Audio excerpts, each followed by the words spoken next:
Yeah. I don't like that hole. I don't like that hole for a couple of reasons. There's only one way you can look into that hole.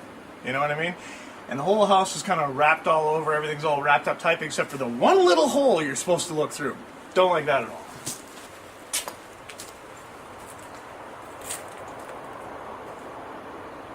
Now, what's with the insulation on the outside of the house?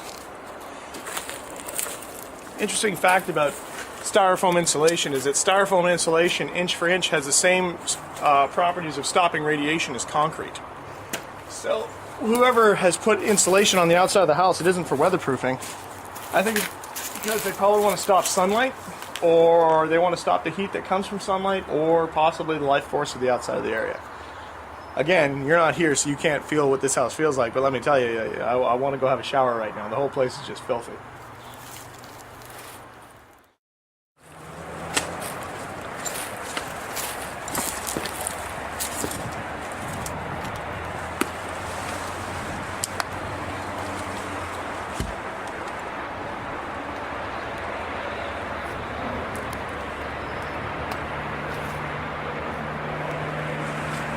Well, there's not much sign of any kind of habitation here at all, other than hello.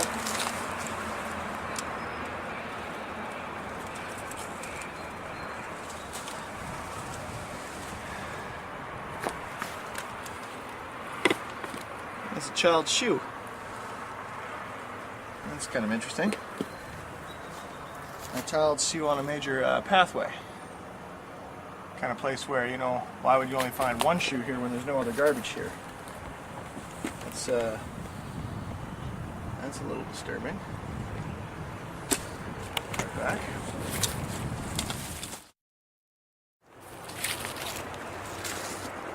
Gonna need to get into this house, I guess.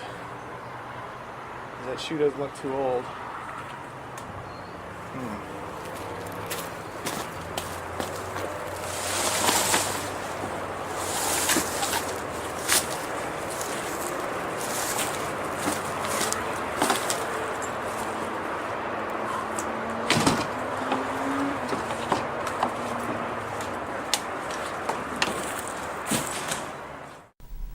Astrology.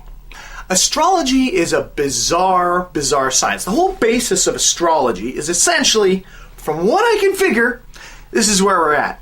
You see, the planets and the universe and the cosmos and everything, and where they're all located, have a direct relation to how time is unfolding, meaning that there's obviously, you know, this sort of end result. Some schools of astrology teach that we're all unfolding towards this, and everything we have is sort of destiny.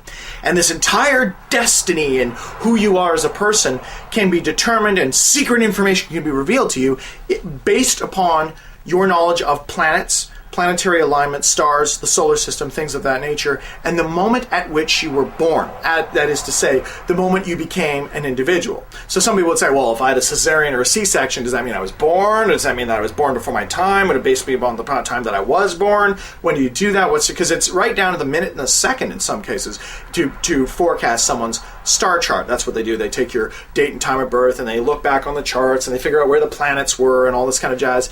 And there's a lot of different theories about whether or not how they find out where the planets were, because they run them in reverse and figure out planetary alignments. And there's all kinds of controversy of people saying that no, your theories for figuring out where the planets were wrong, and we've got other ideas about how the universe affects us.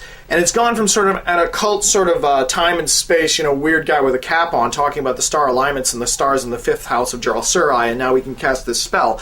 It's gone from that to people talking about electrochemicals and magnetic fields, and how do magnetic fields of asteroids, which put out these huge, and comets and whatnot, put out these huge magnetic fluxes in time and space. How do they affect us? And the quantum scientists get involved. And of course, astrologers all tie on into this kind of sort of shady pseudo-scientific field. Where's the meat? Well, their data they have is they have books where, if you're born originally within these certain houses, there was a series of signs. There's like 12 or there was 13, I believe, original houses or signs, and then it kind of got shrunk back down. Actually, you know what? I should probably find out how many signs there were, because at the top of my head I'm saying 12, but I'm not entirely sure, which is embarrassing that I don't know them all. But you know what I mean. You look in the horoscope, there's always your horoscope section. That's what the horoscope is astrology, you know. There used to be another one, but I guess they ditched it because I guess time and space didn't really need 13 and it wasn't really convenient or something, but they got rid of it. Now, astrology on the whole, to me, you know, where's the meat? Where's your beef? Where's your good stuff? Where is it at, you know? And really, they got nothing. You know, there's no monsters. It's very hard to summon something with astrology. It's just sort of like, you see what this means? And then they draw it for you on a picture, and you go, that's what it means. This can help you. You must give me money. And I don't particularly adhere to it. I think it's probably not to be confused with astronomy. Oh, no. Let's not confuse the two.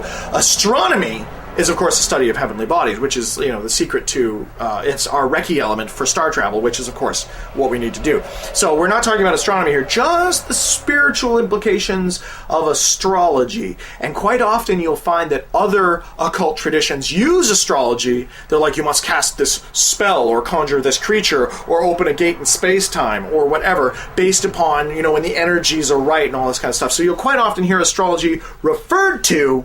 But I myself, I don't really see, I'm not going to go wandering too far into astrology because there's no payoff. Where's the bucks? Where's my monster? Where's my proof of supernatural existence? Other than, you know, a few haphazard pseudoscience suggestions. Don't really see too much there. Maybe it's useful. If it works for you, that's great. But personally, I don't really think there's too much there. Can't really affect me. Can't really get nothing out of it. So, you know, there's no monsters to kill. No treasure to plunder. Moving right along. Hi, I'm a priest. It's my job to make you feel small and weak. And when you're small and weak, I'll make you feel safe. And that way you'll give me your money. My job as a priest is to keep the sheep in line. It's to give you something to hope for, something to believe in, so that when you die, you'll get your reward. But only if you do as I tell you. Only if you live the way I tell you. Only if you have sex the way I tell you. Only if you do all the things that we've done in order to keep you under control for the last 2,000 years. That's my job as a priest. I have no soul myself, so I have to steal yours. Demonology. One of the most exciting and riveting fields of the occult that I've ever come across. Demonology was essentially the study of demons. The whole concept of the angel-demon thing, for those of you who haven't gone to Sunday school, is essentially this. There was this guy named God. He created the whole shebang. Anyway, before he created all the people and all that jazz, he had all these little slaves that he had working for him called angels. And some of the angels were like, hey, this is tight. And some of the angels were like, no, screw this, man. We want to be like God. So the ones went, hey, uprising. God kicked all those angels out of heaven, and now they live on the earth. Dun, dun, dun. And unless you accept Jesus Christ as your personal savior, they'll get you.